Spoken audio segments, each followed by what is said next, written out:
Meus queridos, tudo jóia? É sexta-feira, dia de, às vezes, tomar aquela cervejinha, ver o crush, entre outras coisas, mas também é dia de Giro da Jana. Hoje eu trouxe um acontecimento desta semana bastante chocante, que faz menção a outros acontecimentos bastante chocantes e que, na minha opinião, suscitam uma discussão imprescindível para a gente se preparar para abordar nas provas de vestibulares, mas também para a gente refletir na vida.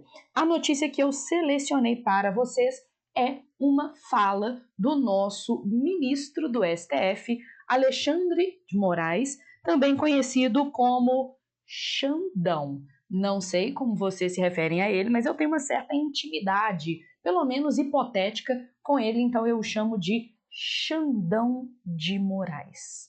Xandão de Moraes, nesta semana, comentou o seguinte: liberdade de expressão não é liberdade de agressão. O que o Xandão de Moraes estava fazendo, vou colocar ali a notícia, o início da notícia, o lead, acima de tudo, para vocês darem uma olhada. O Xandão criticou os diversos discursos de ataque à democracia e afirmou que a liberdade de expressão não é liberdade de agressão. Parece que ele estava se referindo ao deputado Daniel Silveira, que em fevereiro de 2021 fez uma série de falas, tanto desrespeitosas e ameaçadoras aos membros do STF, especialmente Xandão, mas também falas elogiosas ao AI-5, o Ato Institucional número 5, um dos grandes responsáveis pelo enrijecimento das regras durante a ditadura militar que se estendeu entre 1964 e 1985 no Brasil. E a gente já começa a fazer o Janaflix. Caso você queira entender o peso do AI-5, você pode assistir, entre outras obras, a O Dia que Durou 21 anos.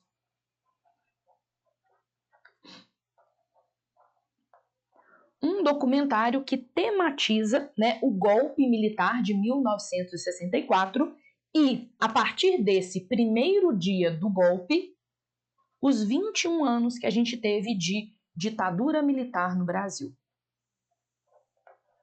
Uma das passagens abordadas em O Dia que Durou 21 anos, que está disponível completo no YouTube, é justamente o AI-5, Ato Institucional número 5, que foi responsável pelo endurecimento da perseguição aos grupos políticos. Não apenas aos militantes de esquerda, mas diversos outros grupos sociais foram perseguidos, beleza? E aí o Silveira resolveu fazer uma postagem elogiosa, se não me engano foi uma live elogiosa ao AI-5, defendendo o fim da liberdade de expressão representado pelo AI-5.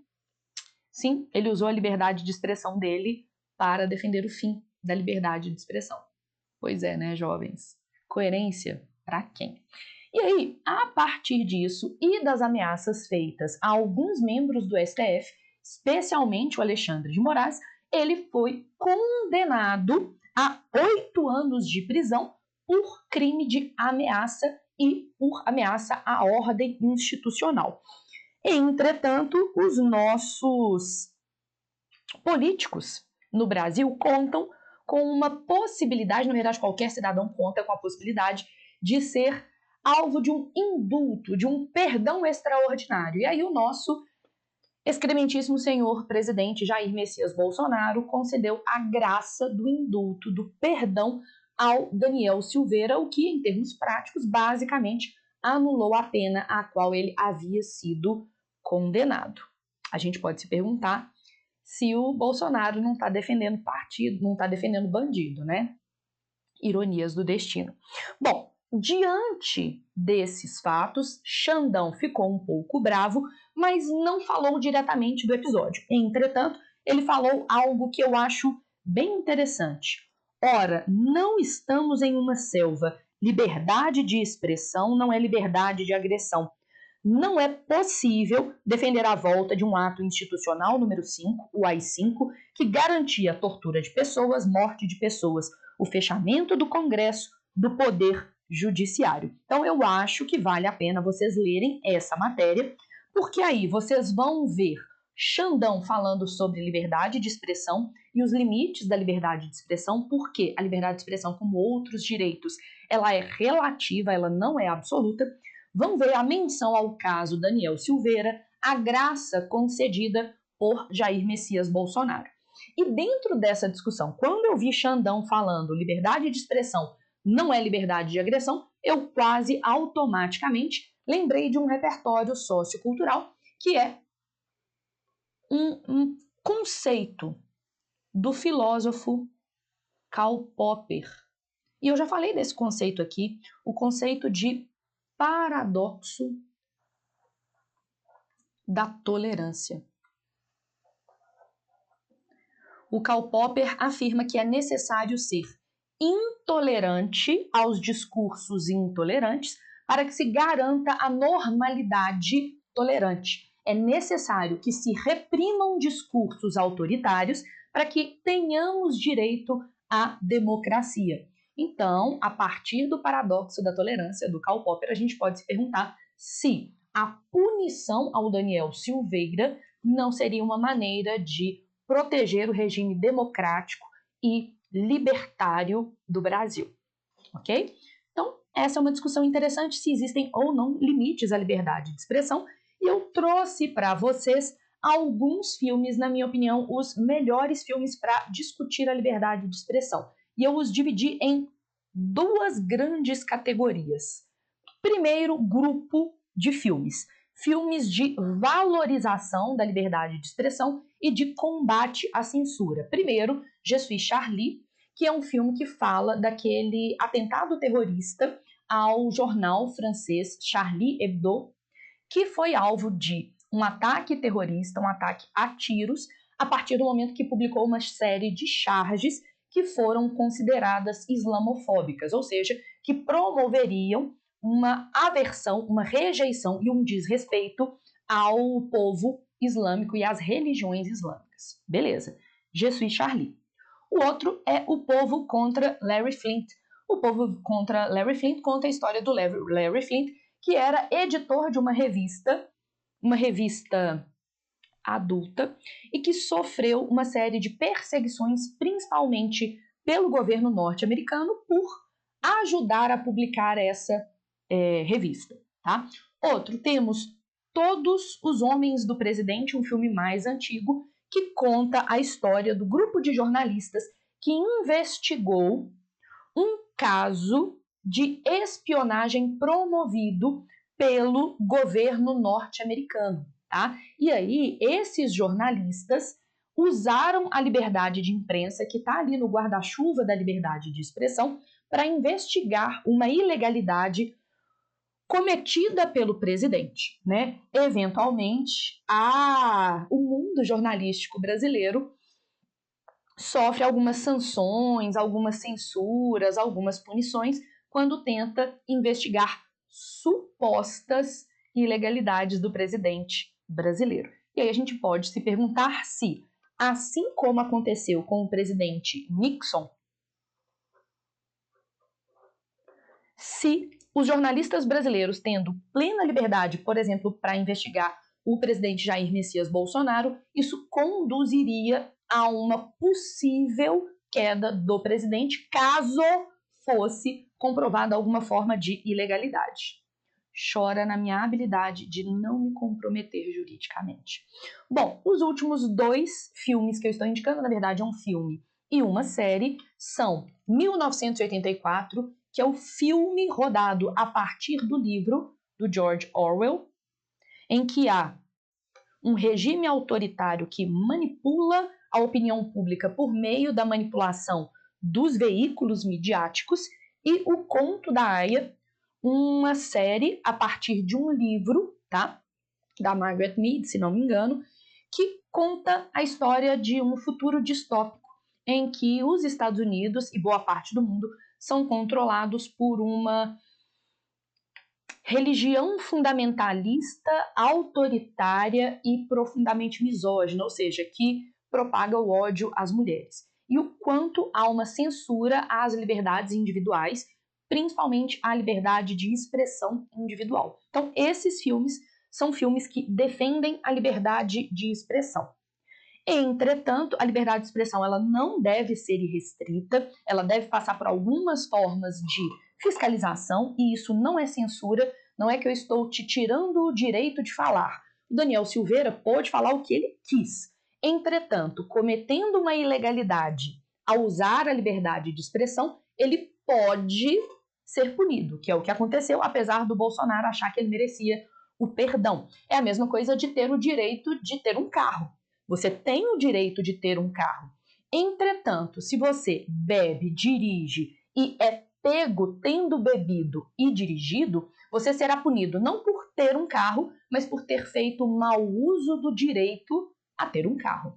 Portanto, a liberdade de expressão, assim como outros direitos, ela é relativa. Eu não posso usar a liberdade de expressão para ameaçar as liberdades e os direitos dos outros indivíduos. Por exemplo, o direito à liberdade, o direito à vida, o direito à dignidade, os direitos e as liberdades individuais. Em relação a isso, eu indicaria O Riso dos Outros, um documentário brasileiro que vai discutir os limites da liberdade de expressão no humor, documentário brasileiro maravilhoso, com alguns dos maiores comediantes e quadrinistas brasileiros. Temos uma fala do professor Leandro Carnal, muito boa fala, e ele afirma que o limite da liberdade de expressão é o crime e a ética. Nessa fala do Leandro Carnal, ele faz uma análise filosófica do conceito de liberdade de expressão e vai justamente mostrar que você tem o direito de dizer o que você quiser. Entretanto, usando esse direito para cometer o crime ou para atos antiéticos, você eventualmente vai sofrer as sanções, as repressões, tanto as previstas na lei, quanto, eventualmente, as sanções sociais, as repressões sociais. Eu, por exemplo, posso virar e falar assim: você tem o direito de falar babaquices, mas você é um babaca. É o que eu faço normalmente quando eu vejo alguém usando a liberdade de expressão para coisas como Daniel Silveira. E por último, um documentário da HBO que eu vi recentemente, mas que está disponível no YouTube. Lançar Fogo, Histórias da Liberdade de Expressão é um documentário que vai abordar a evolução da noção de liberdade de expressão nos Estados Unidos, especialmente no que diz respeito à primeira emenda. Lembrando sempre que os Estados Unidos têm a Constituição dos Estados Unidos e o Brasil tem a Constituição do Brasil. Eu já vi muita gente por aí falando de liberdade de expressão irrestrita no Brasil e convocando a primeira emenda, e eu tenho vontade de falar assim: meu filho, no Brasil não tem primeira emenda. Não tá feliz? Vai para os Estados Unidos. Meu sonho era um dia poder falar isso. Ok, depois que a gente falou desse assunto mais geral de liberdade de expressão, eu queria especificar uma das manifestações da liberdade de expressão. A liberdade de expressão é o que a gente chama de termo guarda-chuva, ou seja, debaixo da liberdade de expressão existem outras formas de liberdade. Por exemplo, a liberdade de imprensa, a liberdade de opinião, a liberdade de manifestação política, a liberdade artística, científica e, entre outras, a liberdade religiosa. E é por isso que eu selecionei uma sugestão de leitura de texto opinativo para vocês. Um texto que está lá na Carta Capital. O Brasil que celebra Exu no carnaval é o mesmo que agride uma estudante umbandista. Neste caso, motivado pelo racismo em relação às religiões de matriz africana, ficam evidentes as consequências do ódio disseminado em várias esferas da sociedade. No Carnaval do Rio de Janeiro, a escola de samba Grande Rio foi campeã do grupo A, do grupo especial, com um enredo que falava de Exu, uma divindade afro-brasileira que pejorativamente, infelizmente e de uma maneira profundamente ignorante, é identificado por parte da sociedade brasileira como o diabo. Não é. Identificar Exu como o diabo é uma das manifestações da ignorância e, por extensão, do preconceito religioso brasileiro. E não é de hoje que as religiões de matriz afro-brasileira sofrem episódios de intolerância, tanto uma intolerância discursiva, a ridicularização midiática, que são maneiras um pouco mais abstratas de intolerância e de violência, quanto os seus membros sofrem casos de violência física. É muito comum, infelizmente, na contemporaneidade brasileira, que terreiros de candomblé e de umbanda sejam invadidos e depredados, ou seja, essas religiões são alvo de violência patrimonial. E aí, a gente pode se perguntar a quantas anda a liberdade de expressão no Brasil? Ela tanto tem sido ameaçada no que diz respeito à liberdade religiosa, quanto usada como uma desculpa para a projeção de discursos autoritários e antidemocráticos, como no caso do Daniel Silveira. De todo modo, a minha opinião é uma só. A liberdade de expressão, coitada, ela nunca esteve tão ameaçada. Um beijo, assistam aos filmes, leiam os textos, reflitam sobre os conceitos e lutem pelo pleno e adequado uso da liberdade de expressão. Um beijo.